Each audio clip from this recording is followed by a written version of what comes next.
ninth SCC biology, that is chapter number 4 called as flower.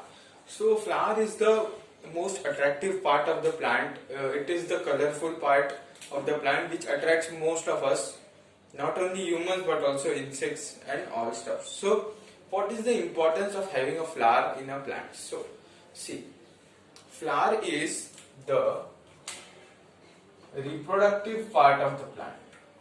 It is the reproductive part of the plant. Okay, means with the help of flower the reproduction of the plant takes place. Basically from flower, after the flower has male and the female part, fusion of the male and female part takes place. How it takes place, what happens exactly, we will learn it in the next chapter. But basically flower is the reproductive part where male and female part fuses. It has male and female parts, its fusion or fertilization takes place. Later on seed and a fruit is formed, so from that seed a new plant will emerge. So basically flower are the source of reproduction in the plant body.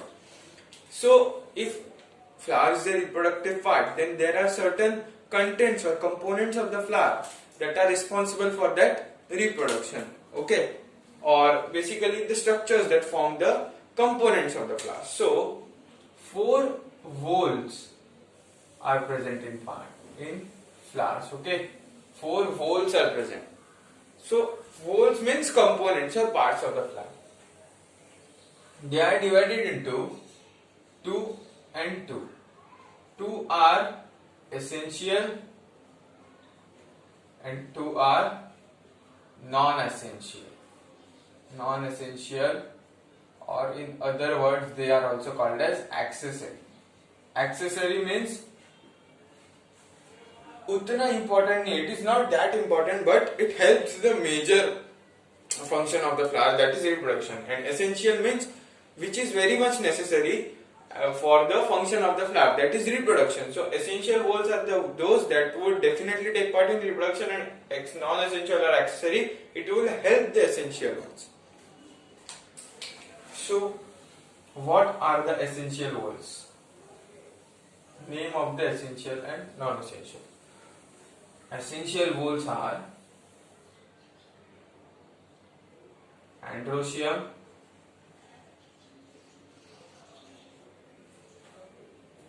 okay, and gynoecium. And non-essential are, yes, sepals and petals, or you can also say calyx, corolla. See, sepals are individual parts, and individual parts of the individual parts when come together are called as calyx, and petals are also colorful individual parts. When they come together they are collectively called as corolla.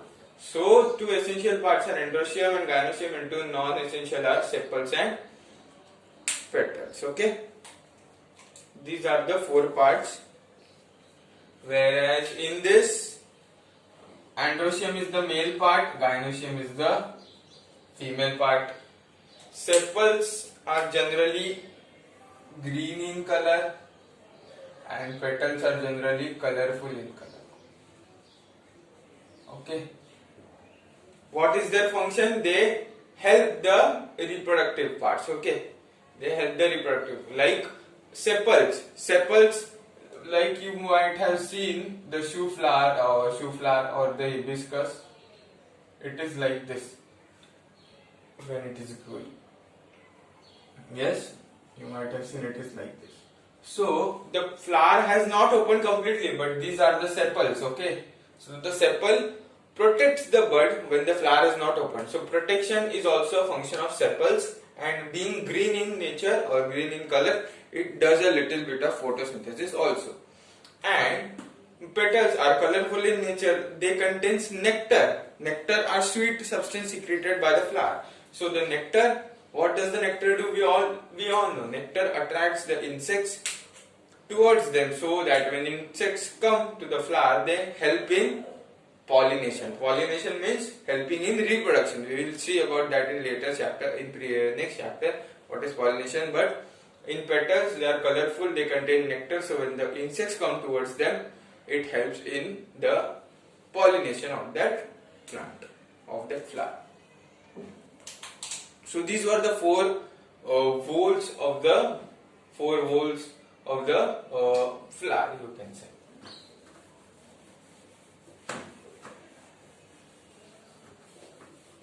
Now moving on to the next part of the topic, there are two terms: complete flower or perfect flower, okay, and incomplete flower.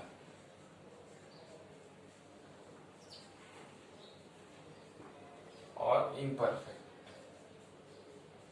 Very simple to understand, okay.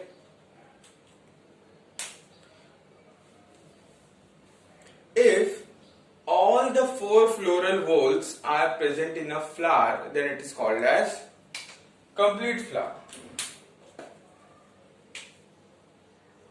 If all four floral whorls are present, then this is called as known as, okay. If all four floral whorls, floral means flower, floral whorls are present, then known as complete flower. And if any one of the four is absent, then called as incomplete. Okay. So if any one of the four floral whorls is absent, then the flower is called as incomplete flower. Okay. So this was about the complete and the incomplete flower.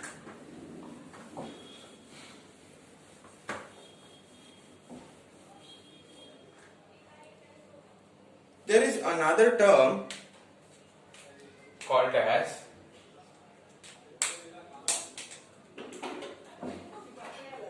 perianth. Now what is perianth?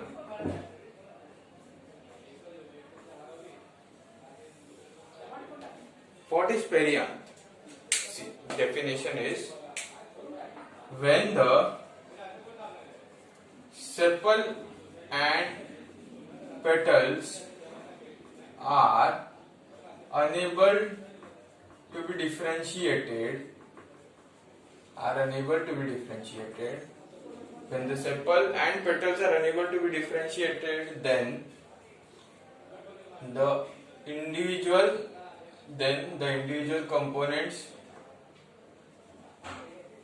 component is collectively called as, or then the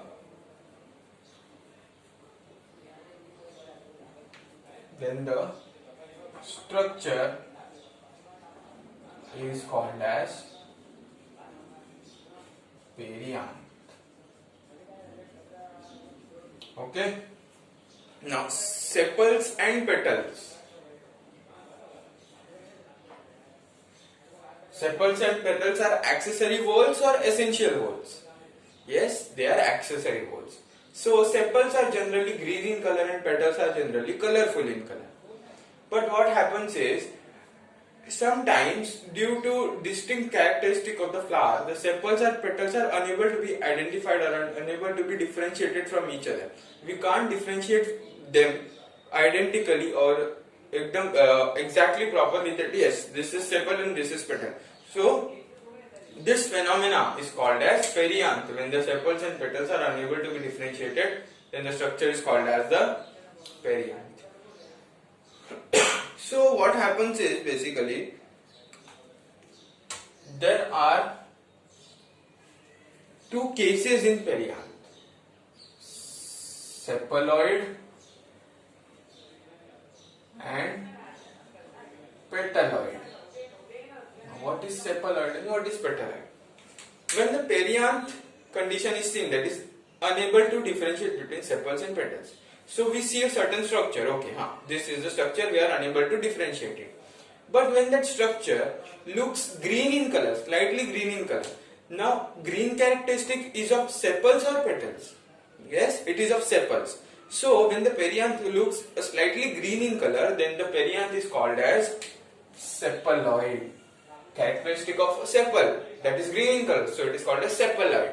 And when it is colorful in nature or colorful in appearance, then it is called as petaloid. But exactly we can say that it is, can we say that it is petals? No, it has characteristics some of petals, so it is called as petaloid perianth condition. Okay,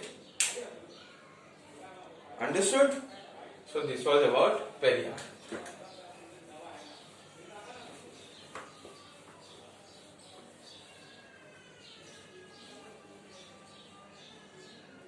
Now moving on to our next term, that is bract.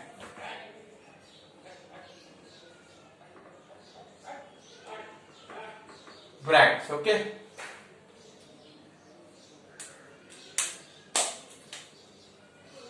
When the flower arises in axil of a leaf-like structure,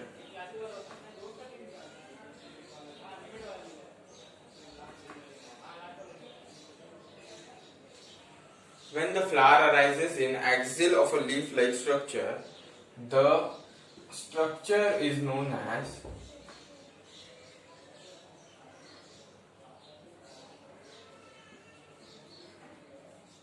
bract. What is written? When the flower arises in axis of a leaf-like structure, it is called as bract.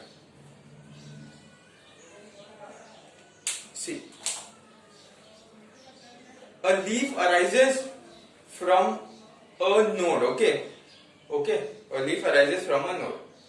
So when a flower starts to grow, okay, see, this is the branch and the leaf may grow from here. When a flower starts to grow from here, a leaf-like structure, when the flower starts to grow, a leaf-like green or a small structure is seen at the axil of a leaf. See, axil means axis, okay. This is the main plant body, and this is called as the axis of the leaf. So this is the leaf, and below the part of the leaf, a small little structure from the axil of a leaf arises. Okay, that structure is known as bract. Bract means the initial stage of forming of a flower is called as a bract. Means a small structure found at the axil of a leaf, means arising at the axil of the base of the leaf, from where the flower is going to emerge is called as a bract. Okay, now that structure which emerges can be green or colorful. So bracts can also be colorful or green. So we can say sometimes the bracts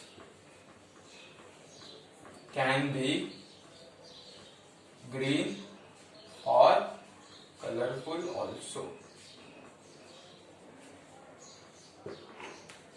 Sometimes the bracts can be green and colorful also. Example, in bougainvillea. Bougainvillea is a variety of plant, okay. In bougainvillea, the bract is mistaken for petal. Means bract is very much colorful in bougainvillea. So people, after looking at that, think that, oh, this is the petal or what? Because petal is generally colorful, but no, it is bract, okay. So bract here has gained the colorful nature. So people mistake it for looking like a petal. So that was all about a bract.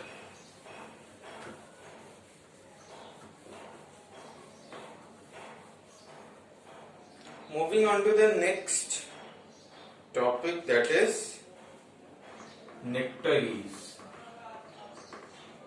Nectaries are the sweet substances secreted at base of petals. Okay.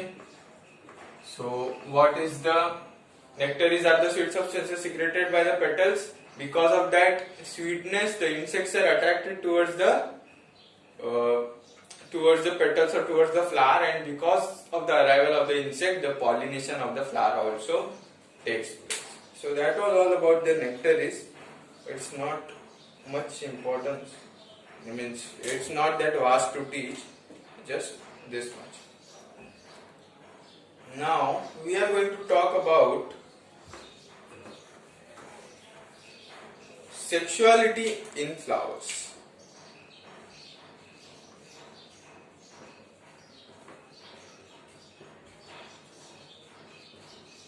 Next topic that we are going to see is sexuality in flowers. Okay.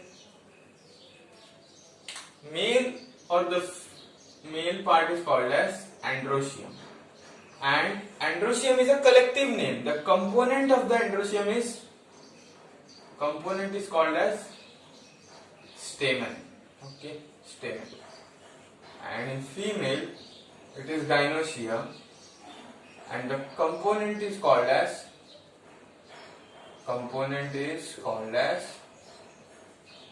pistil.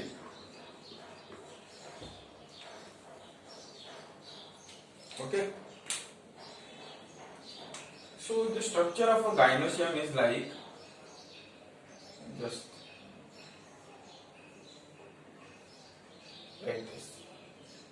This is the basic structure of the androecium. Sorry. Here is anther. Here is filament. Anther produces pollen grains, and pollen grains are the male gametes. Okay. What are pollen grains? Male gametes. And female structure is like this.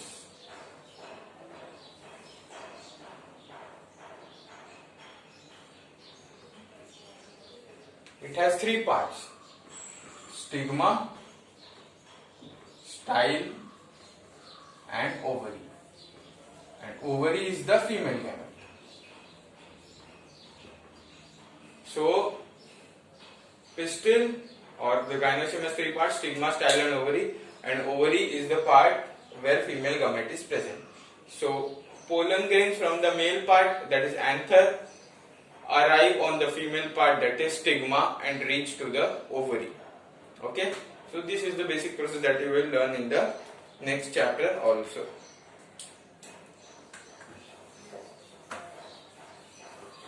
Now, few terms here.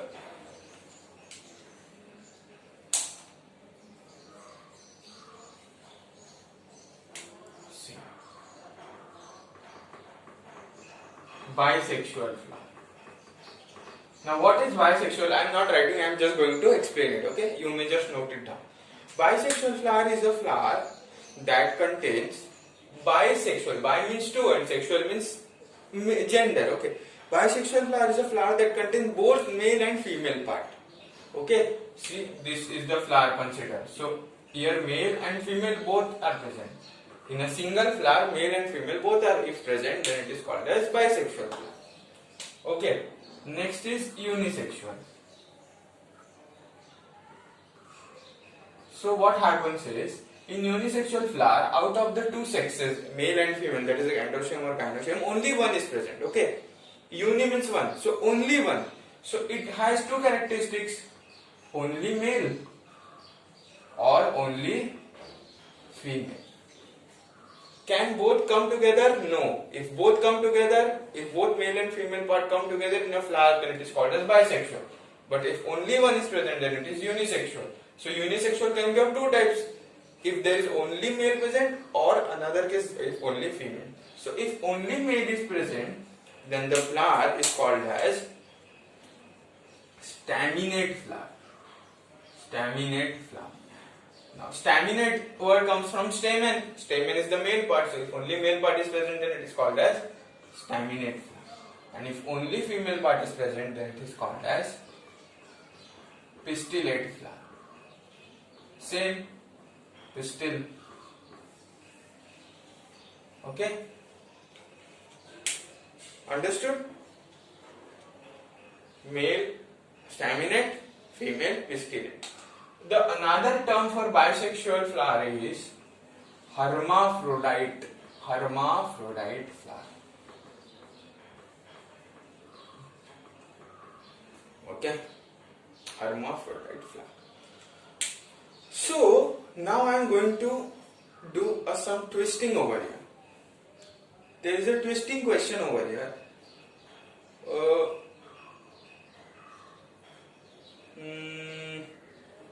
See, in unisexual flower, one of the essential whole is absent. Did you listen? What did I say? In unisexual flower, one of the essential whole is absent. It may be either male or it may be either female. Okay. So the total number of floral whorls out of 4, can there be a situation in a unisexual flower when all the 4 floral whorls are present? No, because floral whorl contains 2 essential and 2 non-essential. So 2 non-essential might be present.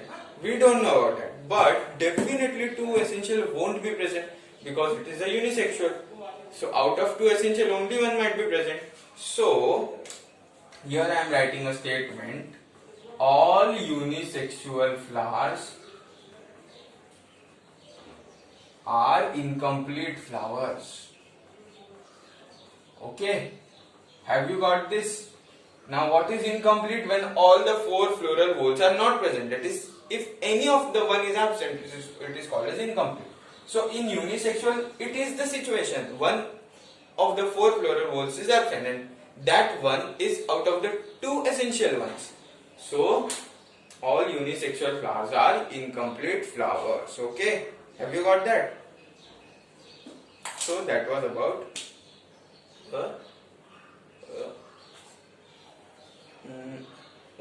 bisexual, unisexual and incomplete something. And another term we can discuss over here, that is neuter flower.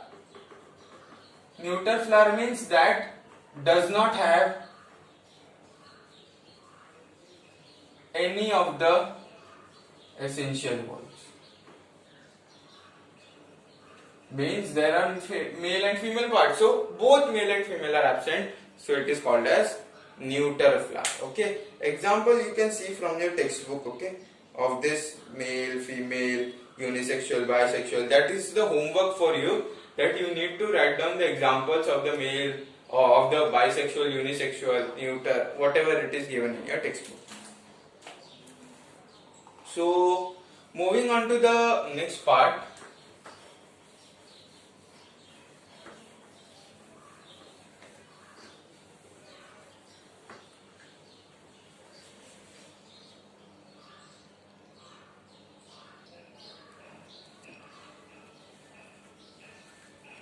So general parts now we would discuss.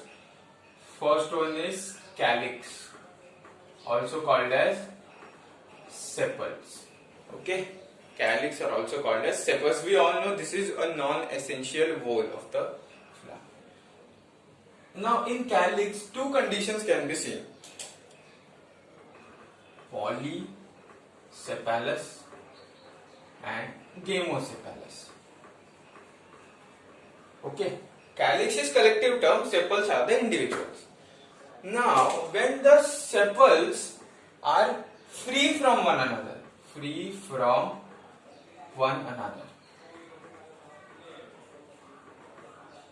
like this.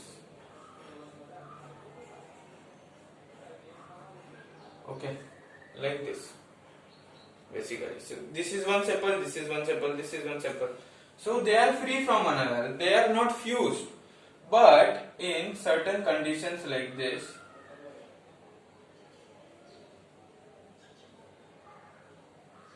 you can see it is a see, this is one sepal, this is one sepal, but they are fused with one another. So can you see, is this like this?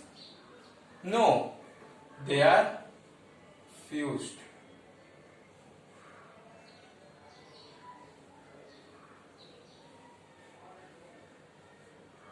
They are fused like this, individual sepals. So when the sepals are free from one another, it is called as polysepalous condition. When they are fused to one another, it is called as gamosepalous condition. Okay. So, and another condition called as epicalyx, means above the calyx.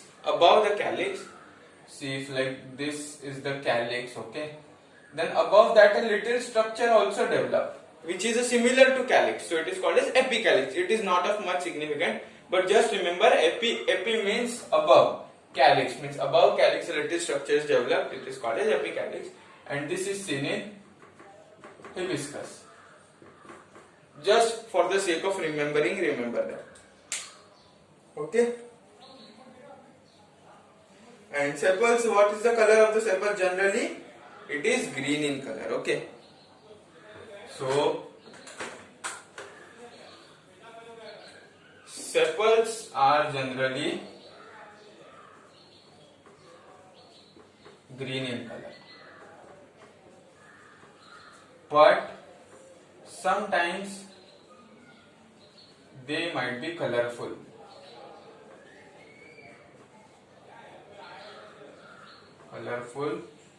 As in gulmohar. The flower of gulmohar has few sepals which are colorful in nature. So that condition or that sepals are called as petaloid sepals. Okay, the sepals are like petals, means sepals are having characteristics of petals, that is of being colorful. So they are called as petaloid sepals. So that was all about the calyx. And function of the calyx would be protection in the bud condition and also performing photosynthesis.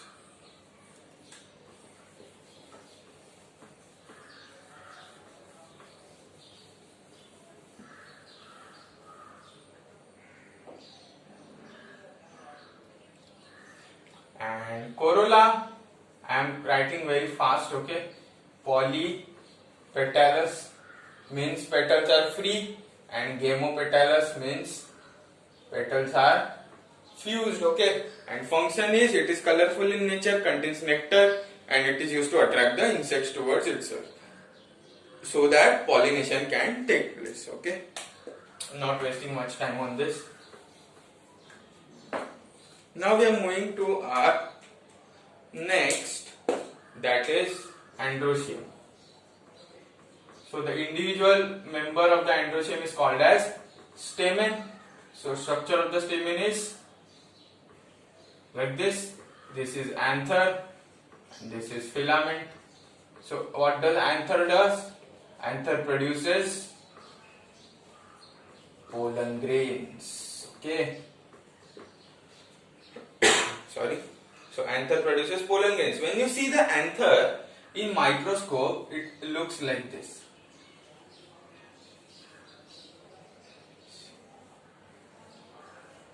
See, this is the structure of an anther when you see under the microscope. So what is this? These are basically pollen sacs. Means pollen sacs means in these pollen grains are produced. And when these pollen grains mature, what happens? The sac bursts. Okay, the sac will burst, and after bursting of the sac, the pollen grains will be released from the anther. So pollen sac produces pollen grains. Okay, so this is the structure of the anther. Now, see, this is a single stamen. Okay, but formation of androecium takes place by single stamen or multiple stamen. Means multiple stamen may come together to form a single androecium like this.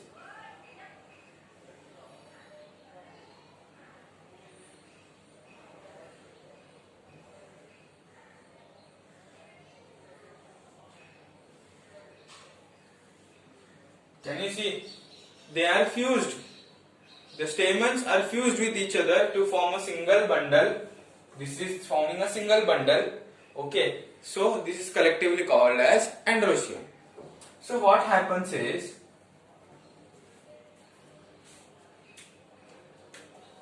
arrangement of stamen in bundles. Okay. If arranged in single bundle, two bundles, and multiple bundles. Okay. See if this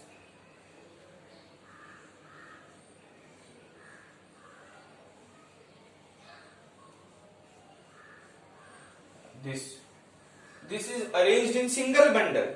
The stamens are arranged in single bundle. Then it is called as, the condition is called as monoadelphous. Monoadelphous condition. What is this called as? Monoadelphous. If in two, then it is called as diadelphous. Okay, diadelphous. And if it is in multiple, then it is called as polyadelphous. Adelphous stands for androecium.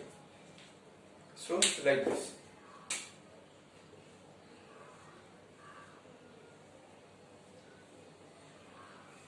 See one bundle. This is another one. So, two bundles. And if here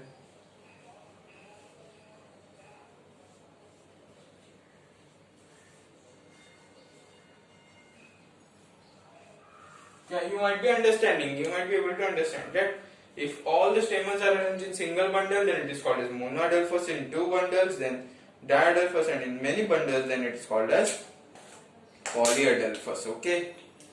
So I will just write an example of this. Just erase this example of the monoadelphous is seen in hibiscus, or hibiscus is also called as China rose. Okay. Diadelphous, it is seen in pea, and polyadelphous, it is seen in bombyx. These are the variety of the plant that you need to remember. Again I am saying you need to write this down in your notes that yes, monoadelphous example, diadelphous example. What is monoadelphous definition, then example. You need to prepare the notes like this. So moving on to our next part and the final part, it is gynoecium. Gynoecium is the female part of the flower. So it has three parts: stigma, style, and ovary. So stigma, style, and ovary.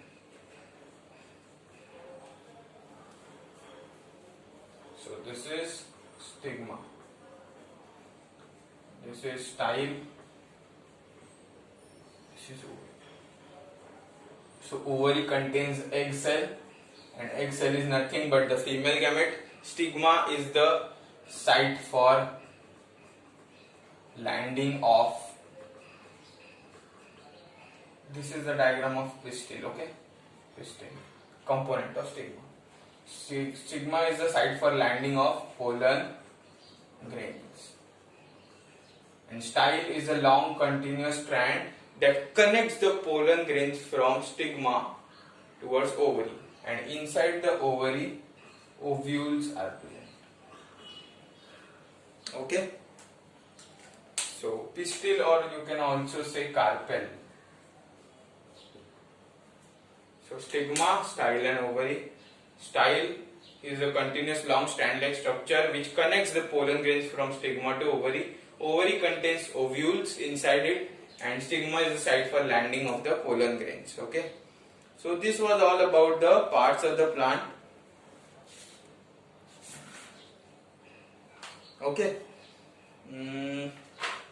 now two last definitions.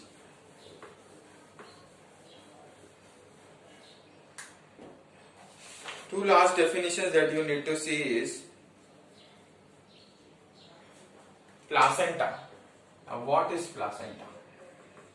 Placenta is basically the swollen regions of the ovule,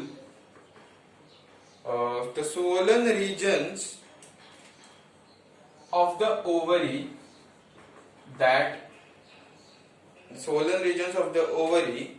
that attaches ovules to wall of the ovary. See, ovules were present inside the ovary, we have seen now. So this is the ovule consider, and this is the ovary. Okay, so ovule is present inside the ovary. So the swollen part that attaches the ovule to the ovary, okay, the swollen part that attaches ovule to the ovary is called as placenta. Okay, to the wall of the ovary is called as placenta. And this process of attaching is known as placentation. And next is inflorescence. Inflorescence means basically arrangement of flowers on a common axis is known as inflorescence. Arrangement of flowers on a common axis of a plant. Okay, if there is a common axis on a plant on which the flowers are arranged, it is called as inflorescence. So this was inflorescence, means arrangement of flowers on a common axis is called as inflorescence. We will learn about this in detail.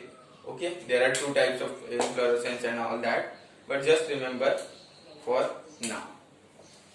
Okay, you need to prepare the notes of this chapter, write it down properly from the textbook, learn the examples, prepare them in your notes and write it down very much properly. Thank you.